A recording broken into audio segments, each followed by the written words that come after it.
Robin, there are some ABCs to get straight first if we're to understand what's happening in the Horn of Africa, and A is simply where it is. It's this portion of the African continent where the Indian Ocean and the straits into the Red Sea come together on the northeast coastal corner of Africa.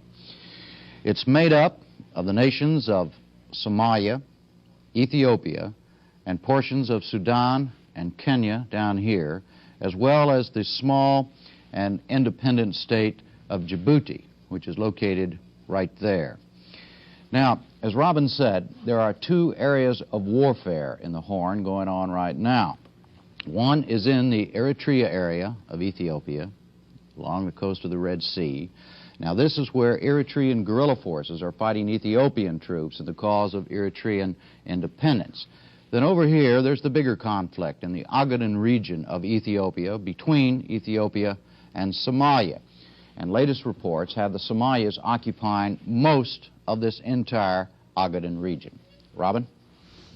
The present Somali nation was created in 1960 by merging two former colonies, Italian Somalia and British Somaliland. That left large numbers of Muslim Somali tribesmen living in Christian Ethiopia and Kenya. That set off a Somali drive to expand the borders to what they considered the real or greater Somalia. The current Somali advance into Ethiopia is part of that drive. The United States was friendly to Somalia, but cut off aid in 1971 because the Somalis were trading with North Vietnam. The Russians stepped in and supplied arms and military training.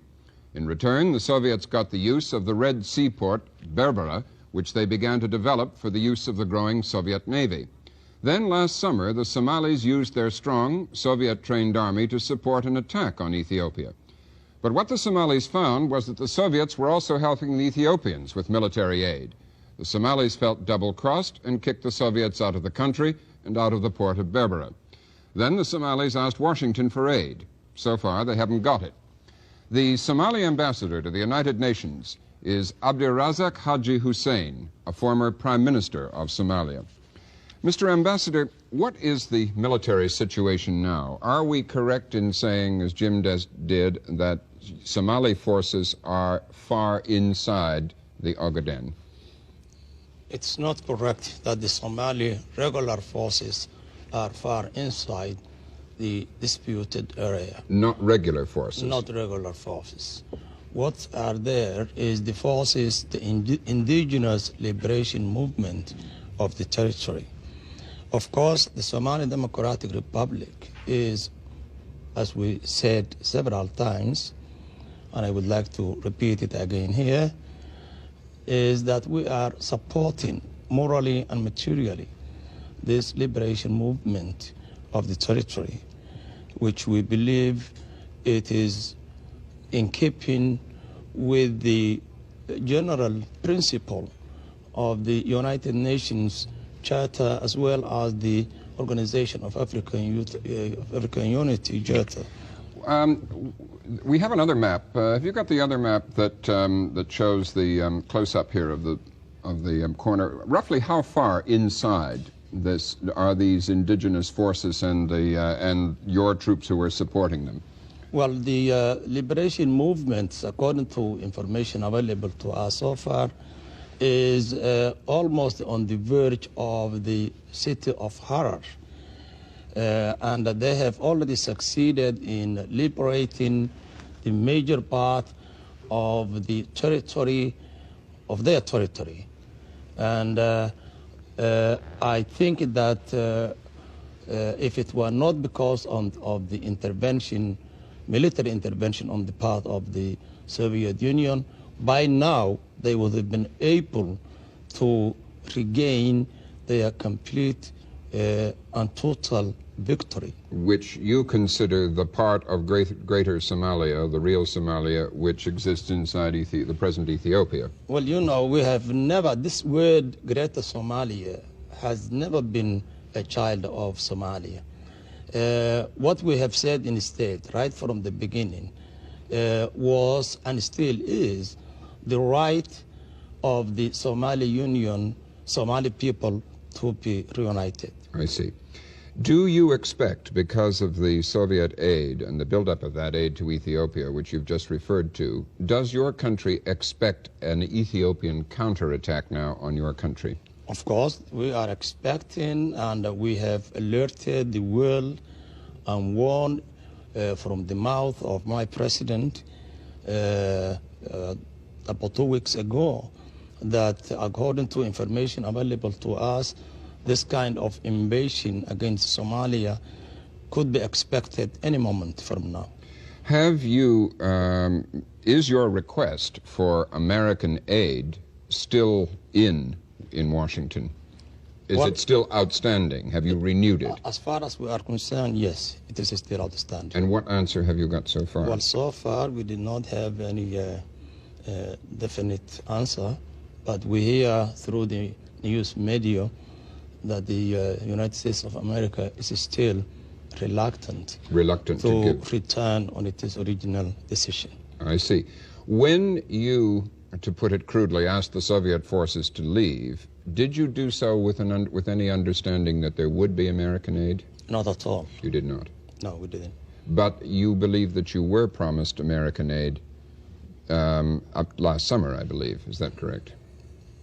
I wouldn't say so. The only thing we have had was that there was a promise that defensive military assistance will be given to Somalia. There was no time limit, and there was no other conditions. From this administration? From this administration. I see. From this administration. And as a matter of fact, it had been publicized that the United States government is quite willing to give Somalia military assistance for defensive purposes. I have one more question. But this was not the basis of our, we have never had any, this was not the basis of, for example, of expelling the Soviet Union from Somalia. It has nothing to do. They were two completely different and separate things. All right, we'll come back to this. Thank you. Jim? All right, now to the situation as far as Ethiopia is concerned. The irony of it all is that from the end of World War II until 1974, Ethiopia was one of the United States' staunchest allies in Africa.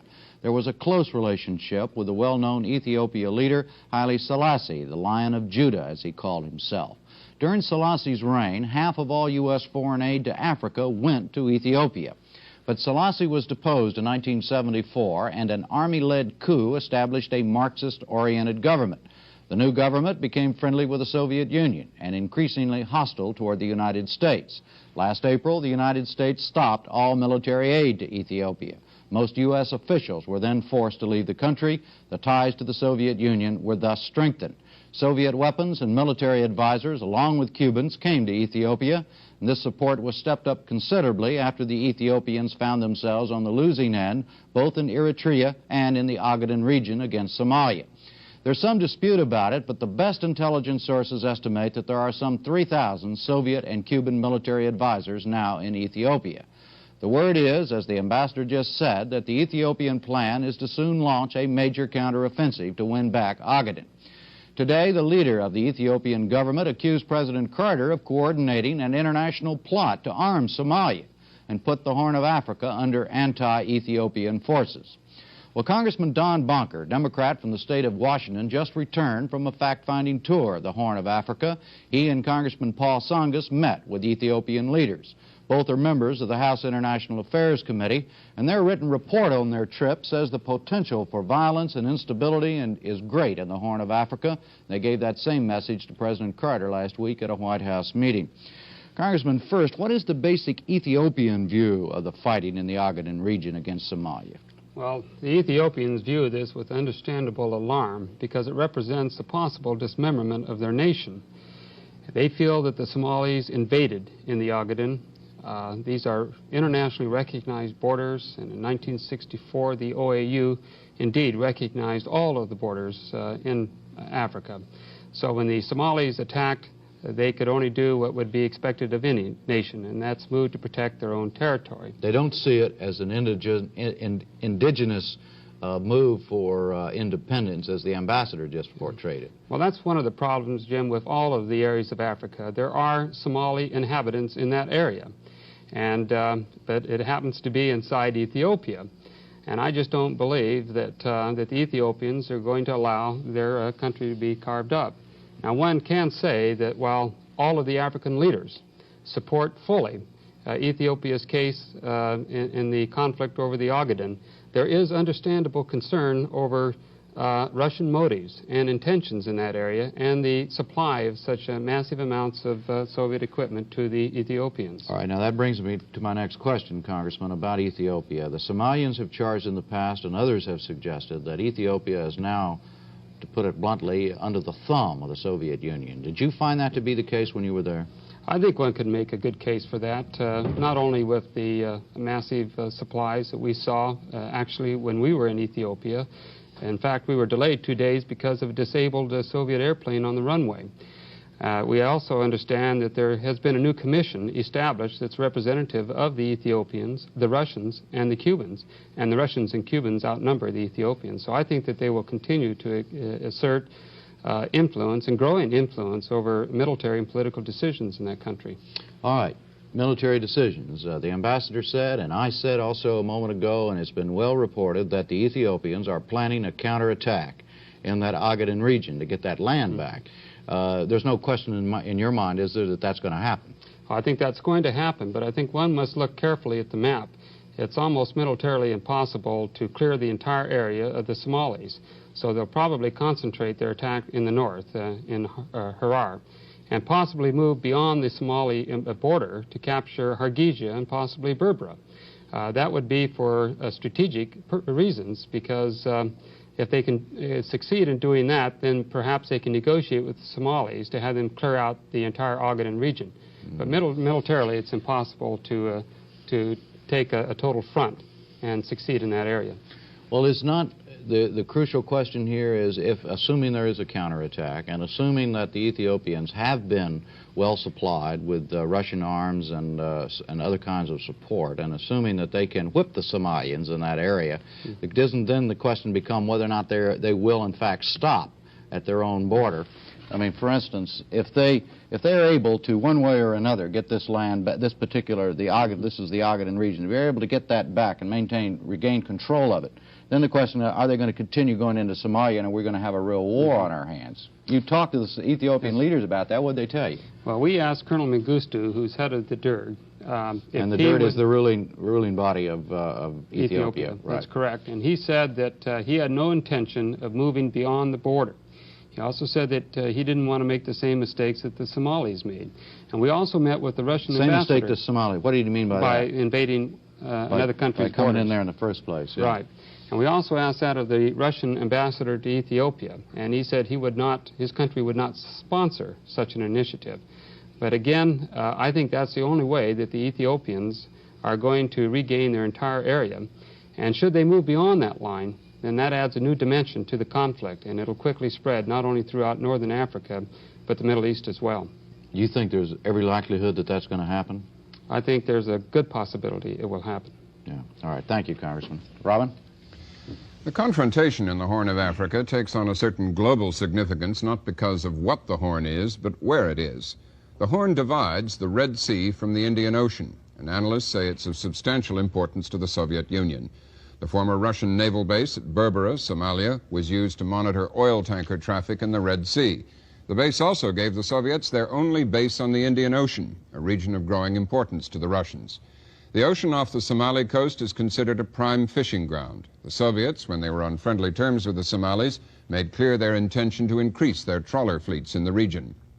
In 1963, Tom Farrer went to Somalia to help train their police force. He's now a professor of law at Rutgers University, but he maintains his interest in the region and is the author of the book War Clouds on the Horn of Africa, A Crisis for Détente. Mr. Farrer, how do you explain the Soviets changing sides in this case? In the first place, Robin, I don't think they wanted to change sides. Rather, they wanted to do in the Horn what we've been trying to do in the Middle East. That is, to play honest broker between both of the antagonists and to increase their influence accordingly. I guess the real question is why, after they failed in a fairly creative piece of diplomacy, that is the proposal spearheaded by the appearance of Fidel Castro in the region to try to arrange a sort of Marxist federation. After that failed, then why did they begin to tilt farther and farther towards Ethiopia? And I think there are a number of reasons, and you have to do the same kind of cost-benefit analysis that you can imagine a Soviet strategist doing. You have to consider what were they likely to give up and what were they likely to gain. Now, it's ironic that most people strongly emphasize the importance of this naval base on the Indian Ocean, that is Berbera. And yet, if it were so objectively important to the Soviet Union, isn't it a bit odd that the Soviet Union should have been prepared to risk expulsion? Indeed, after a certain point, expulsion was, it seems to me, certain. That seems to suggest that there's been a good deal of alarmist comment on the significance of this base. My own view is that Berbera was never a major base, never had great strategic value, and still doesn't have great strategic value. Well, let me put it this way. Does Ethiopia, which without these coastal areas of either Eritrea or Somalia is landlocked, does Ethiopia make any sense for the Soviet Union, given its increasing and rising naval power, if it does not have a port? Ethiopia makes sense as the African or the Horn of Africa ally for the Soviet Union if there's a fair chance that with Soviet and Cuban aid, Ethiopia can win. That is, it can defeat Somalia.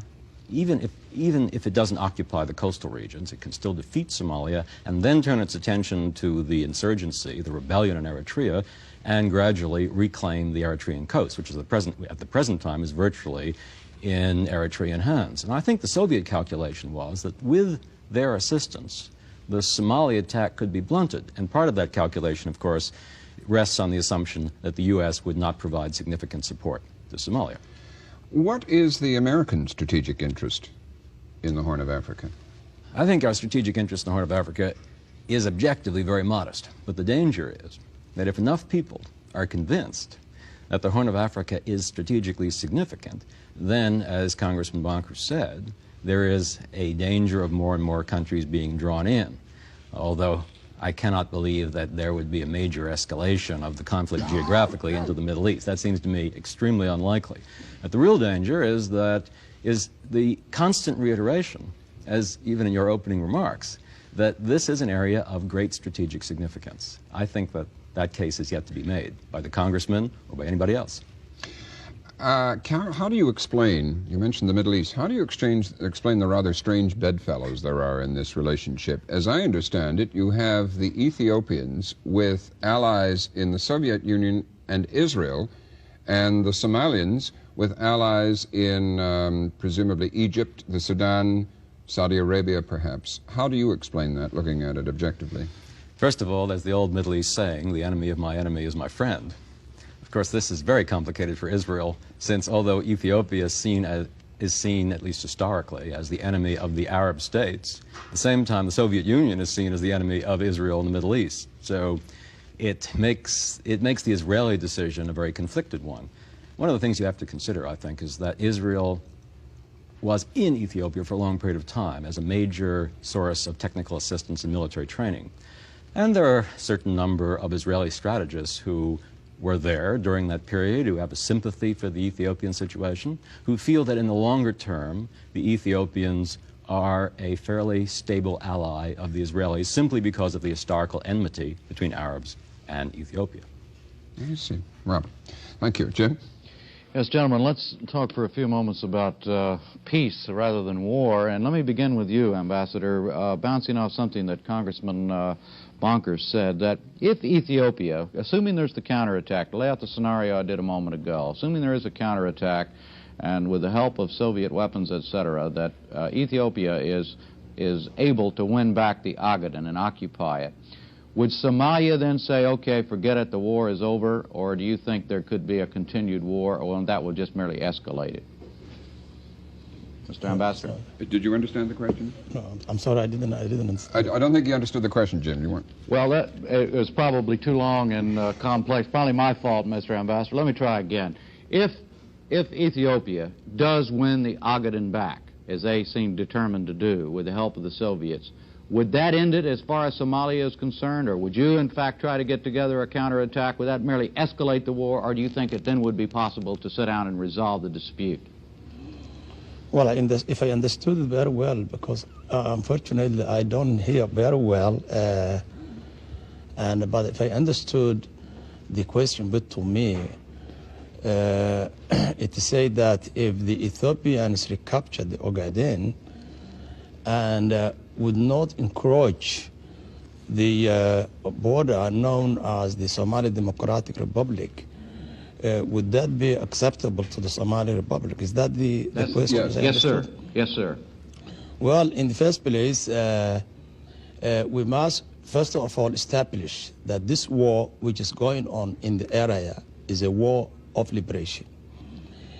It is up to the inhabitants of that area to decide whether they would accept any condition. We in the Somali Democratic Republic, we think that anything short of the right of self-determination and independence of that people will be unacceptable to the people of the area. It may take a long time. These people might have set back, as had been also the case in the past, but I don't think they will ever renounce this legitimate right to self-determination and independence. Congressman, that doesn't sound very optimistic in terms of a negotiated settlement. Is that your reading of the situation too, plus put together now with what the ambassador says? I think it's going to be very difficult to negotiate a settlement over the Ogaden. It's not merely military adventurism by either country.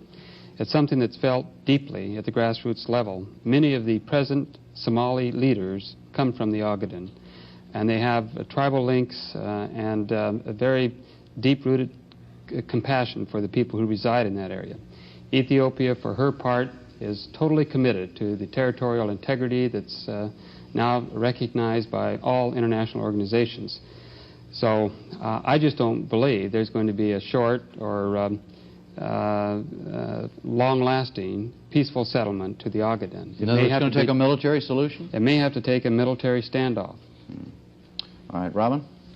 Yes, let's discuss, for the time we have left, what the United States should actually do. Mr. Ambassador, you have asked the United States and the Carter administration for military aid to prevent the Soviet-backed Ethiopians doing what Jim's just been describing. Congressman Bonker, you said in your report to the President, or at least the report that I read when you came back, that you felt a laissez-faire attitude by the United States was untenable. What is not untenable? What do you want the United States to do? Well, I believe that the administration should pursue a course of neutrality, total neutrality, in the Ogaden, and not side with either of the disputing states. But that's under the present set of circumstances. I think we should also make it very clear that should Ethiopia advance beyond the line, beyond the Somali-Ethiopia border, then that adds a new dimension. And we should be prepared to meet that test quickly when it occurs. And we should also make it abundantly clear to the Soviets that while we will not be drawn into a political or military situation as long as it's contained where it is, if they do sponsor such an initiative, then we're going to become more actively involved. In other words, what you're suggesting is, in effect, by adopting such a policy, a warning to the Soviet Union now, if you go further than the Somali border, we could change our policy on supplying arms. Is that right? That's true, and it's not only the United States. Anwar Sadat told us in Cairo that should Ethiopia move beyond the line, that he was prepared to send a brigade and dispatch a naval ship. So the Arab countries are also tremendously concerned about what's happening there. Mr. Farrer, with your view of the American strategic interest being very modest, as you said, in that area, what do you think the United States should be doing? I don't think a laissez-faire policy is bad, and actually Congressman Bonker's proposal has its attractions, but I personally would favor a modest flow of military equipment to the Somali Democratic Republic if they would satisfy two conditions. One, they would have to release all political prisoners, and there are some political prisoners in the Somali Democratic Republic. Two, that's the sort of one humanitarian dimension. Two, they would have to agree to submit the dispute between themselves and Ethiopia to international arbitration. And the arbitration would be conducted both in accordance with law and equity, taking into account the interests of the indigenous people. We only have a moment left. Would those conditions be insurmountable for the Somalis? Well, I don't think that as far as the Somali government is concerned, should or could decide for the people of the territory. Nor do I think that the people of the territory would accept anything short to right to self-determination. Is this why your president said yesterday that a negotiated settlement is impossible? Well, I think when my president referred this impossibility, he had in mind the rigidity with which the Ethiopians have tackled this problem whenever the question of negotiation had been suggested by any quarter. I don't believe that the military action or military operation will solve this problem. Well, thank you very much, Mr. Ambassador. Thank you, Congressman. Good night, Jim. All right. Thank you, Mr. Farah. That's all for tonight. We'll be back tomorrow night. I'm Robert McNeil. Good night.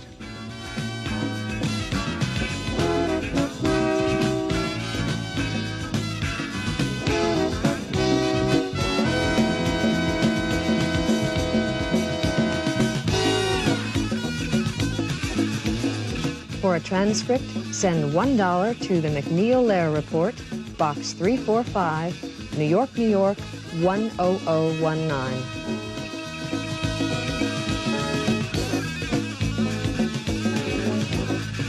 The McNeil-Lehrer Report was produced by WNET and WETA. They are solely responsible for its content. Funding for this program has been provided by this station and other public television stations, and by grants from Exxon Corporation, Allied Chemical Corporation, and the Corporation for Public Broadcasting.